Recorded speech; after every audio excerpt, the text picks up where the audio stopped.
Salam alaikum, Monsieur le Président de l'Assemblée nationale, Monsieur le Président di la jaajëfal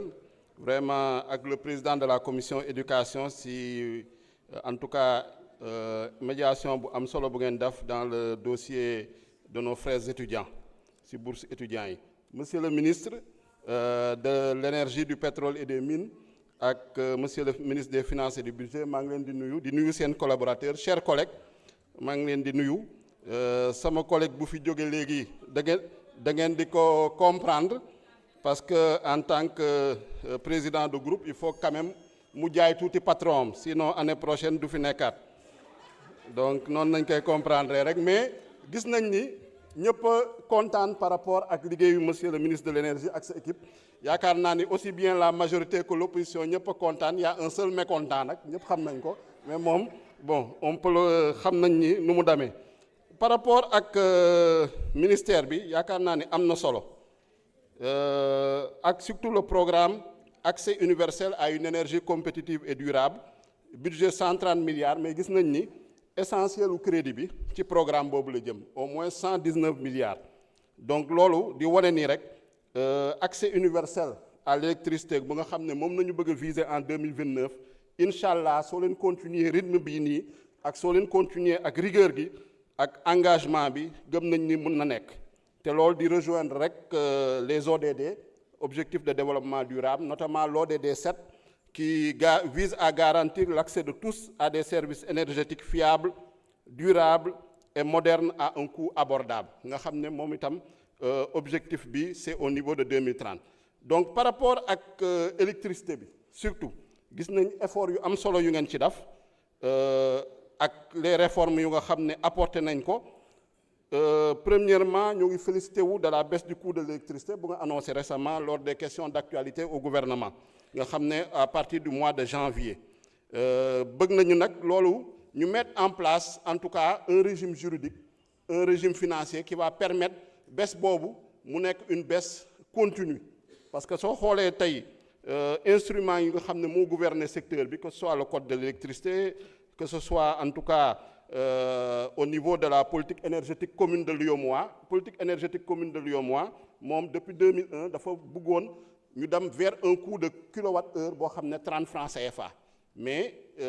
loolu du yomb mais c'est des efforts c'est vraiment une politique derrière beneen bi gis nañ également au niveau des terroirs ñëpp wax nañ ko lu ngeen fa réaliser en termes d'électrification rurale tey soo demee Sédhiou waa Marakissa dans la commune de Djiba Bouya ñoo ngi leen di gërëm mais il y a également des efforts à faire parce que wax ngeen ko il y a plus de 6000 localités yoo xam ne ils sont en attente donc 6000 yu ñu programmé 6000 en attente dans la commune de Oudoukar localité bu mel ni Maranda localité bu mel ni Sumbundu également soo demee dans la commune de Sakar localité bu mel ni Dar Salam soo demee dans la commune de Sansamba ay exemple lay joxe rek parce que mu fi doon listé du mu fi jógee le village de Dionger également ak Sonkokunda donc même dans la commune de Sédhiou la zone périurbaine foofu dañu am problème accès à l'électricité donc soo demee commune de Mbambali foofu c'est plutôt PUDC notamment dans le village de Frankunda mais il y a un problème au niveau du village de Tambananding parce que foofu dafa nekk ci diggante ñaari programme PUDC mooy intervenir côté bi Sénélec mooy intervenir côté bële ñoom ñu nekk ci diggante bi nag te ñoom amuñu programme loolu tamit ñu bàyyi ci xel souvent day am ay incohérences entre les différents intervenants beneen sujet bu mu bëggoon aborder mooy lu jëm ci combustible domestique yi mooy lu nga xam ne mooy gaz bu ñuy utiliser ak matt bu ñuy utiliser loolu tamit annoncé ngeen une baisse du gaz butane mais bëgg nañ tamit ngeen gën cee góorgóorlu par rapport ak programme yu ngeen yor yu mel ni programme biogaz wax nañu également ci carburant bi baisse du carburant annoncé ngeen ko mais bëgg nañu également lu jëm ci qualité diesel bi qualité vraiment gasoil bi ngeen ñu améliorer spécification technique pour ñu am un gasoil beaucoup plus propre parce que vous n'êtes pas sans savoir le scandale des carburants toxiques donc loolu tamit c'est des pistes en tout cas d'amélioration donc on vous souhaite en tout cas bon vent et une très bonne exécution du budget donc la dernière chose c'est la compensation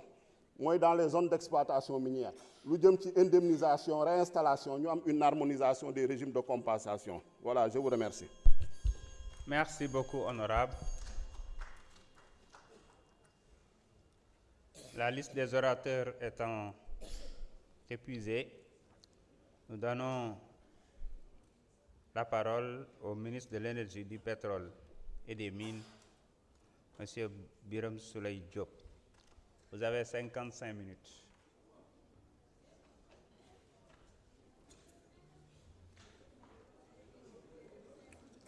Ensuite, le ministre des Finances, 5 minutes.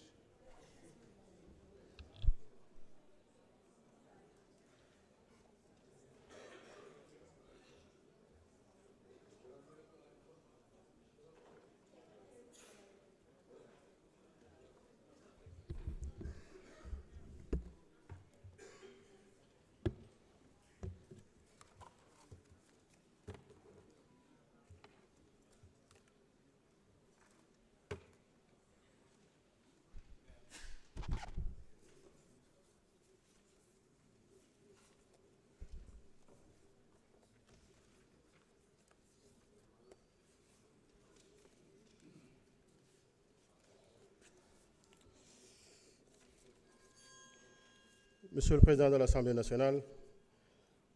honorables députés, Monsieur le ministre des Finances et du Budget, je voudrais peut-être à l'entame de mon propos remercier l'ensemble des députés pour la qualité des interventions et pour leur sérieux. Nous avons été interpellés sur la partie électricité. Nous avons été interpellés également sur les hydrocarbures et sur la partie mine. Étant donné que nous avons 55 minutes, je pense qu'on peut prendre sans précipitation, question par question, étant entendu que sur certaines questions, c'est les mêmes préoccupations qui reviennent. Donc ça me permettra de faire un point de vue beaucoup plus global et sur les questions qui nécessitent de plus ample précision, que je puisse les faire.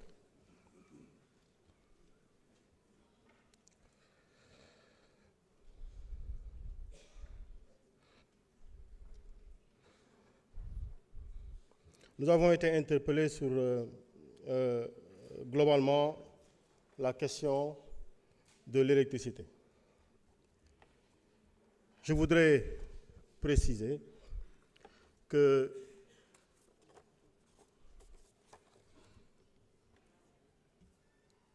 pour parler du sujet, il faudrait d'abord identifier clairement les acteurs qui interviennent dans le sujet. Nous avons la Sénélec, qui est une société nationale qui intervient. Nous avons l'agence ASER qui intervient dans le secteur.